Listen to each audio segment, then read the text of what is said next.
Quisiera hacerle una pregunta. Cuando usted en el día a día está en su trabajo, en su casa, va por la calle, ¿cómo usted ve a los demás? ¿Con qué actitud usted ve a los demás? ¿Lo ve con ojos de halago de lo que pueden llegar a ser, del potencial que tiene la otra persona? ¿O ve a las personas de menos? ¿Los ve como un estorbo? ¿Ve a los demás como personas que están quitándole oxígeno?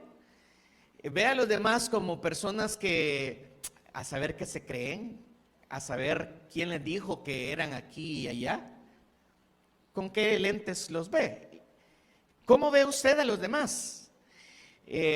Uno toma decisiones, obviamente, con quién se va a relacionar más. Obviamente es importante tener en alta estima a otros, pero incluso al momento de tomar una decisión de con quién uno se va a casar, es una decisión importante y uno tiene que observar y uno tiene que ver a la otra persona.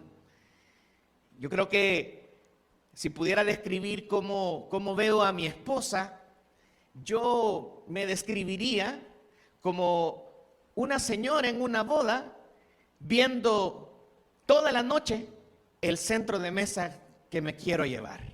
Así como, wow, el Señor lo que me dio. El Señor preparó a una persona especial para mí. Ahora, probablemente esta sociedad nos impulsa a ver a la persona con la que tomamos la decisión de estar juntos toda la vida como, ay, ni modo, aquí está, ¿verdad? Y abajo lo mismo. Y entonces se genera toda una serie de conflictos dentro del hogar, pero mucho tiene que ver también que no estamos tomando en cuenta algunos principios que la palabra de Dios nos da. La invitación de la palabra de Dios en esta mañana es que nosotros podamos manifestar la gentileza que pueda ser visible ante todas las personas, motivada por la seguridad de que Dios está cerca. Y digo esto porque quizás no todas las personas a su alrededor van a ser personas dignas de elogio, pero de parte suya es importante cómo usted se muestra en cuanto a poder animar, potenciar. Es decir, nosotros hemos recibido de parte del Señor las capacidades para construir y cambiar el paradigma de esta sociedad que está dedicado a serrucharle el piso al otro, a hacer comentarios fuera del lugar, a hacer quedar mal al compañero. La Biblia nos manda a nosotros a que podamos actuar con gentileza, y gentileza no es sinónimo de debilidad. En realidad se necesita mucha fortaleza para que nosotros podamos hacer la voluntad de Dios. Dice Filipenses 4:5, vuestra gentileza sea conocida de todos los hombres, el Señor está cerca. Y en esta era de la inmediatez, en esta sociedad de desafíos, nosotros necesitamos construir actitudes que puedan ayudarnos no solamente a crecer en el éxito profesional, sino también a actitudes que nos hagan personas que podamos levantar a otros. En una universidad, nosotros cometeríamos el error si estamos destruyendo la vida de las personas. Como universidad, nosotros estamos puestos por el Señor, como es el logo de nuestra universidad, el sol de justicia dice ese versículo que ese sol va a nacer para dar salud a las naciones. Y es importante que nosotros como universidad podamos tener la actitud de ver el potencial en nuestros estudiantes, de ver el potencial en nuestros compañeros para ayudarnos. Y una de las formas es tener una actitud de gentileza. Los grandes líderes rompen el ciclo. No solamente esquivan los golpes, sino que están dispuestos a cambiar las formas equivocadas de hacer las cosas con tal de poner la palabra de Dios por delante para poder entonces hacer una sociedad que pueda vivir en base a estos principios. Hoy quiero invitarle a considerar las palabras y las acciones que se fundamentan en estos principios con los que el apóstol Pablo explica a esta iglesia, porque estos principios transforman ambientes, inspiran a otros. Estos principios que nos ha dado Dios nos dan dirección y nos dan propósito. Quisiera hablar en primer lugar de el carácter lleno de gentileza no pasa desapercibido. El apóstol Pablo en esta carta escribe con un gran afecto a esta iglesia y escribe no desde la comodidad de su habitación, de su casa, sino desde la cárcel. Y él se dirige a esta iglesia que ya conocía perfectamente, la iglesia de Filipos, una iglesia que él mismo fundó, que él sentía y llevaba en el corazón, tenía un profundo cariño por ellos, pero esta carta él la extiende para poderles animar a permanecer juntos, unánimes, para ser unidos, para animarlos a vivir con una actitud de gozo ante la vida, ante los problemas. Así que se los estaba diciendo el que estaba en prisión, animando a los que estaban en libertad para que pudieran vivir por medio de estos principios. Lo que sucedía en esta carta es que, como pudimos leer anteriormente, habían algunas tensiones, pleitos, discusiones, malos entendidos. Habían dos personas que quedaron registradas en la palabra de Dios. El pleito que habían tenido no se menciona, pero sí se menciona quiénes fueron.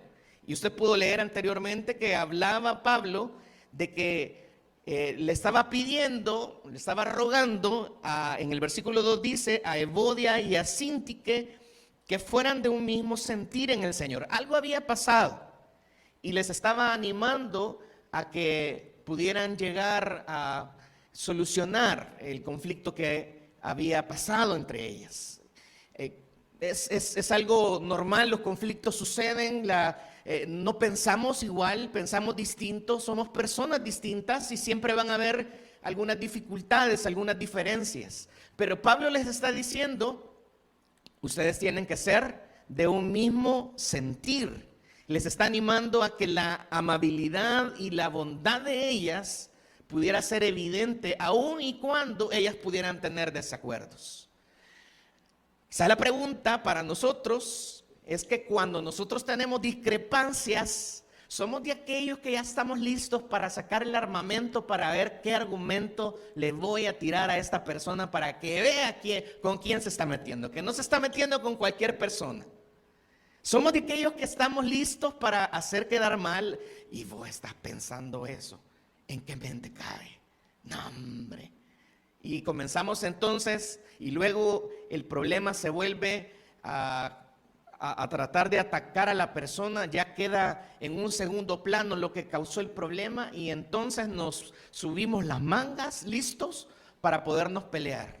Es más fácil para nosotros encontrar a alguien con quien pelear, o es más fácil para nosotros cuando encontramos una diferencia, pues aprender a cómo podernos expresar, podernos explicar y entonces tratar de llegar a una plática que pueda llevar a una solución.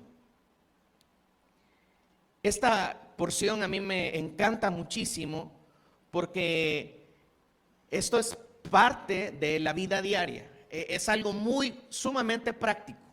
Este es un ejemplo que Pablo está llamando la atención para que las hermanitas que han estado, ¿verdad?, ahí con este gran problema del que todos se dieron cuenta, yo les pido por favor que sean de un mismo sentir. Y la recomendación para todos aquellos que han estado siendo testigos de este problema es que todos tengamos el cuidado de tener una actitud de ver a las personas en cuanto a cómo podemos tratar, cómo podemos manejar de una buena forma nuestros problemas. Esto representa el carácter de Cristo. esto no es un llamado a una actitud en el corazón que nos pueda hacer que pasemos 2 semanas en ayuno y oración para poder volver a ver a esa persona con la que tuvimos problemas. Eso es algo del día a día.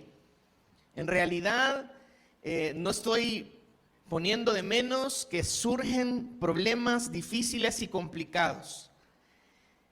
Pero sí, lo que menciona la palabra de Dios es que nuestra constante tiene que ser una actitud en la cual nosotros tratamos bien a los demás, los tratamos con respeto, buscamos manejar bien nuestras discusiones, nuestros malos entendidos. A veces han surgido problemas por cuestiones que ni siquiera han sido ciertas, son supuestos. Es que yo creí que, es que yo pensé. Y entonces todo esto nos lleva, pues, pero si lo hubiéramos hablado antes, yo te hubiera podido explicar que esto no era así.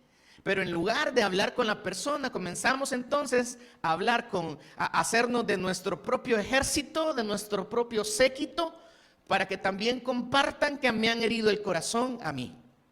Y comenzamos entonces a levantar un ejército contra otro ejército, y de repente estamos haciendo guerras entre nosotros y esto nos debilita. El propósito entonces de esta carta era agradecerles a los hermanos de Filipo por el apoyo que le estaban dando al apóstol Pablo, pero también para animarlos a vivir en una actitud de amor, de gozo, a pesar de que las situaciones estaban complicadas para estos hermanos. Presiones externas, pero también este tipo de presiones internas. Para nosotros es importante el pensar también en estos principios, porque esto habla de un crecimiento, un caminar hacia la madurez. En ese sentido, el énfasis que Pablo está haciendo es en una petición para que podamos ser gentiles. Esto no es algo que surge al azar, no es algo que Pablo pone por casualidad en su carta. Pablo acaba de estar resaltando un desacuerdo entre 2 mujeres y estaba haciendo el llamado para que ellas pudieran llegar a la unidad, pero el llamado también era para toda la iglesia, porque esto es una forma de vida. Nosotros necesitamos expresarnos, pero necesitamos saber cómo llevar la vida en nuestro relacionamiento con otras personas.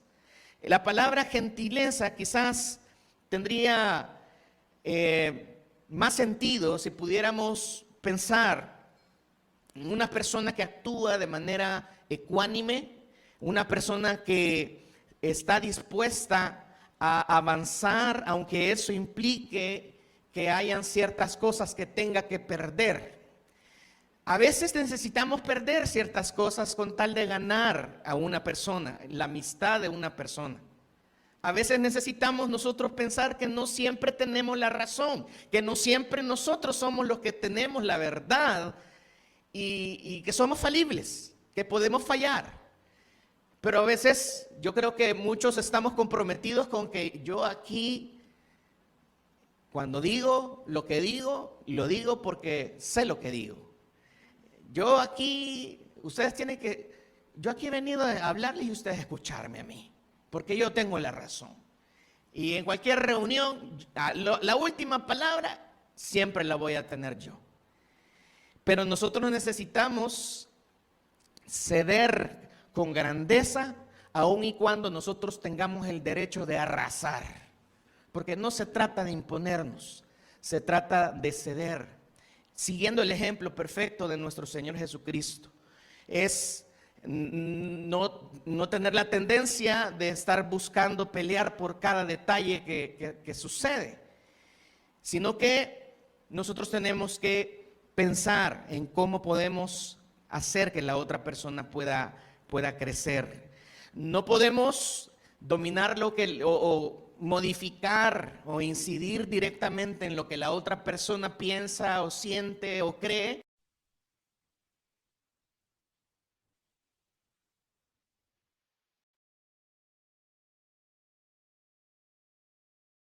en el trabajo, nosotros tenemos que detenernos y pensar en que los demás también tienen cualidades. ¿Cuándo fue la última vez que usted resaltó una cualidad en su esposo, en su esposa, en sus compañeros de trabajo? Quizás ya hace bastante tiempo que no nos decimos que somos personas valiosas para la institución. Quizás ya hace algún tiempo que nosotros solamente nos estamos dedicando a decirle, pero es que no ha sacado esto, ya pasó el tiempo, nos lo están pidiendo para ayer. Y entonces comenzamos solamente a exigir, pero hace mucho tiempo que dejamos de lado el resaltar las cualidades que nosotros podemos notar en las personas.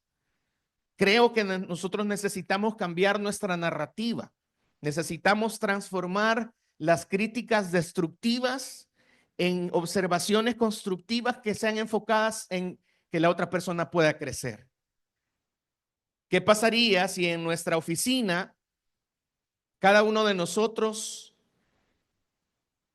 le bajara un poquito a nuestro derecho, entre comillas, de ser irónico, de hacer quedar mal al otro, de tomar ventaja? ¿Qué tal si pudiéramos bajarle a esto para resaltar la dignidad de la otra persona? Para reírnos y no reírnos de la persona, sino reírnos con la persona. Y no hacer comentarios a espaldas de los otros, sino poder tener la confianza para poder acercarnos y para decirle las cosas a la persona de la cual estamos pensando que tenemos algo en contra de ella. Esto es algo que no es común en nuestra sociedad. Somos expertos en hablar detrás de las personas, pero nos cuesta cuando estamos enfrente de alguien poder llevar la discusión a algo productivo. Y esta es la invitación de Pablo. Pablo nos dice que nosotros tenemos que ser reconocidos porque somos personas gentiles. No es por nuestra gentileza, eso es algo que tiene que ser visible, algo que tiene que ser notorio en nuestras palabras, en nuestras mentes. ¿Cómo se forma esto? Dice el versículo 5, vuestra gentileza sea conocida de todos los hombres. Necesitamos crear una cultura de palabras y ambientes no solamente positivos, ¿verdad? Donde todos andemos sonriendo, donde seamos como, y no me quiero aprovechar de la circunstancia actual, ¿verdad? Donde seamos, ya vio cómo se trata, bueno, seguramente ya vio cómo se trata el profesor Girafales con doña Florinda, ¿verdad? Por favor, pase usted, después de usted, y con canta, pero probablemente eso puede llegar a ser algo prediseñado, porque detrás, quizás en el corazón estamos como, esta gente, ¿por qué la contrataron? ¿Quién la dejó entrar? ¿Quién permitió qué pasa aquí, verdad? ¿Y por qué están contratando gente así? Y comienza usted a ver a la gente de pie a cabeza para, ¿quién es este para que esté aquí? Somos una universidad. ¿Y cómo es que dejaron? No, hombre, qué barbaridad. A lo que vamos a llegar si seguimos así. Porque a veces nosotros andamos una varita con la cual estamos midiendo a todos los demás para ver si llegan al estándar que nosotros hemos establecido. Pero la pregunta es, ¿quién nos puso a nosotros para esa labor de comenzar a medir, esa labor de comenzar a examinar? ¿Y quién nos pidió nuestros comentarios? En realidad, esto pues viene, hay una cultura también y no le quiero echar la culpa a la cultura, pues hagámonos responsables de nuestros errores, pero Pablo por eso lo expone así. Y Pablo dice que en nosotros tenemos que generar una cultura de gentileza que pueda llegar a ser conocida por todas las personas. Y esta gentileza no tiene que ser una gentileza secreta, tiene que ser algo palpable y visible. Nuestros tratos tienen que ser así. En esta universidad no hay liderazgos impositivos. No es que yo digo esto porque yo lo digo y porque aquí dice que yo soy fulano de tal. Nosotros seguimos el ejemplo de Jesús y no estamos hablando de una persona débil. Estamos hablando de alguien que definitivamente sabía lo que quería, tenía un propósito claro, vivió para eso, dio su vida por nosotros. Así que el mandato de que la gentileza sea conocida por todos implica que nuestro comportamiento con todas las personas, sean creyentes, no creyentes, en situaciones fáciles, en situaciones difíciles, tienen que reflejar consistentemente el carácter de Jesús. Ese es un testimonio nuestro en acción. Se vuelve fácil vivirlo quizás en ciertos círculos, pero también quisiera pensar que no es fácil hacerlo con personas de nuestra confianza. A veces pensamos que como ya tenemos mucha confianza con la persona, ya tenemos el derecho de hacerlo pedazos. O en casa. A veces nosotros no valoramos a las personas que Dios ha puesto a nuestro alrededor. Ahí es donde también tenemos que tratarlos con máximo cariño, con máximo respeto. Los hombres tenemos que tratar a nuestras esposas como un vaso más frágil. Es en realidad una constante en todo momento. La cultura de la familia, la cultura laboral de nuestra universidad o de cualquier grupo se va a definir por aquellas palabras y aquellas actitudes que nosotros vamos repitiendo día con día. Así como se han formado estas malas actitudes. Si para nosotros es costumbre el ser toscos en nuestro trato, pues la palabra de Dios nos da la oportunidad para que nosotros podamos entonces comenzar a cambiar, tener un proceso en el que podemos hacer caso de principios como el que aparecen en Efesios 4:29, cuando Pablo le dice a los hermanos de Éfeso: ninguna palabra corrompida salga de vuestra boca, sino la que sea buena para la necesaria edificación a fin de dar gracia a los oyentes. Y podemos pasar muchos de estos filtros que nos da la palabra de Dios para que nosotros tengamos relaciones productivas y para que entonces cumplamos el objetivo que Jesús decía de que pudieran ver que nosotros somos uno. Esto es un gran reto, porque no hemos sido llamados a tener una vida llena de palabras dañinas, hirientes, sino intencionalmente hemos sido llamados para sembrar palabras que edifiquen, que animen. Pero ¿cómo cuesta? ¿Cómo cuesta levantar esta cultura? De repente, como es tan raro, usted puede pensar, no, pues a saber qué quiere, ¿verdad? Esta persona que me está diciendo que ánimo y que siga adelante. Porque hasta se siente raro cuando lo llegan a uno a darle una palmadita de ánimo porque lo está haciendo bien. Pero eso no tendría que ser atípico, tendría que ser algo normal en que todos nos estamos animando unos a otros porque lo estamos haciendo bien, porque tenemos el llamado del Señor a vivir con excelencia y vamos a hacer algo más allá de nuestra fuerza porque confiamos que el Señor está con nosotros. Así que le invito a que haga este ejercicio en su casa, en su equipo de trabajo, que usted pueda, quizás regresando de vacaciones, agarre ánimo ahorita, ¿verdad? Diga, miren, allá, amada familia, el pastor nos dijo que nos fuéramos allá a Salinitas, ¿verdad? Toda la semana, que agarráramos energía y que cuando regresemos durante esa semana nos propongamos que no usemos frases hirientes, que nos propongamos que no seamos negativos, que podamos tener palabras de afirmación para los demás, que podamos ser amables en nuestro trato con los otros, como una constante. Nosotros necesitamos tener esto por algo que lo podemos medir. Si usted se lo propone durante un tiempo, usted va a comenzar a darle la oportunidad al Señor para que le vaya guiando y le vaya mostrando lo que usted no está haciendo bien, para que Él le ayude a cambiarlo. De repente, nosotros vamos a darnos cuenta que comenzamos por unas cuantas personas que toman la decisión de vivir así, a cambiar la cultura. Y ustedes saben del gran potencial que tenemos nosotros como universidad para cambiar nuestro país, pero se cambia por los principios de la palabra del Señor. Si usted puede volver a leer Filipenses 4:5. Pablo le dice: vuestra gentileza sea conocida de todos los hombres. El Señor está cerca. ¿Por qué podemos permitirnos ser gentiles? Y, y el énfasis no es estar insistiendo en nuestros derechos, porque tenemos la confianza que el Señor está cerca. Ya sea refiriéndonos a que el Señor regresa pronto por nosotros, o que su presencia está constante, Él está cerca de nosotros. Esta verdad es completamente clave para nuestro diario vivir. El Señor viene pronto, pero también el Señor está cerca de nosotros. Nosotros no tenemos por qué volvernos nuestros propios vengadores de aquellas personas que nos están dañando.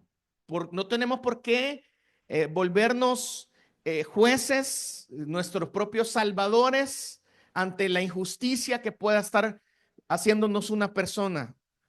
Nosotros ponemos nuestra confianza en aquel que con su gracia y su paciencia nos mostró que Él es el dueño, el juez, nuestro abogado, y Él es nuestro defensor ante cualquier circunstancia. En cuanto dependa de vosotros, ustedes tienen que estar en paz con todos. Es la expresión que Pablo le daba a la iglesia en Roma también. El científico cristiano Antonio Cruz dijo lo siguiente: solamente la convicción de tener un juez justo y un redentor comprometido libera para dejar de defenderse compulsivamente. Pero es nuestra convicción en que Él es un juez justo. Es nuestra convicción en que Él está comprometido con cuidarnos y hacernos crecer. Pero a veces en nuestra incertidumbre de qué está sucediendo y por qué me vino y por qué me dañó y por qué me dijo, estamos diciéndole: Señor, pues yo creo que en esta área de la vida tú no me cuidaste, tú no tenés el control. ¿Cómo has desatado a estas fieras que están atacándome en este momento, Señor? ¿Qué te pasó? Y le estamos diciendo: Señor, pues quizás tú no tenés el control en esta área, pero necesitamos nosotros que la gentileza no solamente sea una gentileza ética, un buen comportamiento por ahí, sino que pueda apuntar a que Jesús ya está haciendo una transformación en este mundo por medio de nosotros, porque nos está cambiando a nosotros, porque está transformando a aquella persona que era impulsiva, aquella persona que se acababa a los demás con démosle 2 minutos y se acaba cualquiera que se le ponga enfrente. Esa persona tuvo un encuentro personal con Jesús y respondió a su llamado, y Él, con su Espíritu Santo, está transformando su forma de ver la vida, su forma de acercarse a los demás. Y es importante entonces que nosotros podamos depender del Señor en absoluto en todas las cosas que nos está pasando. Quiero dejarle 3 sugerencias para poner en práctica estos principios. Usted tiene que elegir conscientemente sus palabras. Cuando usted vaya a hablar, tiene que hacerse el hábito de pensar lo que va a decir. Si eso va a ser algo productivo, si va a ayudar, si va a colaborar. Y si no, mejor entonces agarramos una bolsita o una cuenta bancaria y nos ahorramos nuestros comentarios. Si no es algo productivo, piénselo antes de externarlo. Número 2, usted tiene que reconocer y celebrar las fortalezas de las demás personas, aunque sea una pequeña victoria, aunque sea un gran logro. Su característica tiene que ser tener la capacidad de observar que otros también están avanzando y que están creciendo. Y usted tiene que animarlos. Y número 3, usted también tiene que ser intencional en cambiar hábitos de comunicación negativa. Propóngase retos familiares ahí con los compañeros de la oficina, ¿verdad? Ya pueden platicar de estas cosas y decir: ya no podemos seguir así, cambiemos esto. El que diga tal cosa, aquí vamos a tener un cuchito y le vamos a pedir aquí, ¿verdad? Vamos a ir llenando porque usted faltó a nuestro acuerdo. Hay que cuidarnos unos a otros. Martin Lloyd Jones dijo que el cristiano es llamado a ser diferente y la diferencia más grande no es lo que hace, sino cómo lo hace. Necesitamos entonces estar dispuestos para que el Señor nos transforme y generar cambios en nuestra persona, en nuestra familia, en nuestros equipos de trabajo, en nuestros círculos de influencia, de tal manera que podamos ser portadores de las actitudes que plantea la palabra del Señor. Esto puede llegar a marcar la diferencia porque si la cultura es diseñada para atacarnos, para herirnos, entonces nosotros con la palabra del Señor podemos mostrar que la amabilidad y la bondad pueden hacer que una comunidad pueda crecer, pueda confiar, pueda volverse fuerte en el Señor. ¿Está usted listo para ser un agente de cambio? Usted lo puede hacer, comenzando por sí mismo. ¿Cómo ve usted entonces a los demás? ¿Los ve como un centro de mesa? ¿Verdad? Ahí queriéndoselo llevar. Qué barbaridad lo que el Señor, cómo el Señor le está usando. Mire, usted es buenísimo en su trabajo, siga adelante. Nos tratamos así con respeto, nos tratamos bien entre nosotros. O aquí tenemos la comunidad de Sálvese quien pueda. ¿A dónde quiere trabajar usted? ¿Quiere trabajar en un lugar donde se le aprecia, donde se le ama, donde se le potencia? ¿O quiere trabajar usted en un lugar donde, que si yo les contara lo que me hicieron ahí, pero es que tengo varias historias y las que no les puedo contar porque la gente ahí es bien mala, bien mala. Y dicen que son así, así, así. Y ahí hasta en las paredes tienen pegadas los valores y todo eso. Nosotros tenemos una gran oportunidad de vivir conforme a los principios que la palabra de Dios nos presenta. Pongámonos en pie, vamos a orar y pedirle al Señor que nos ayude a vivir bajo sus principios. El Señor está cerca, el Señor viene pronto.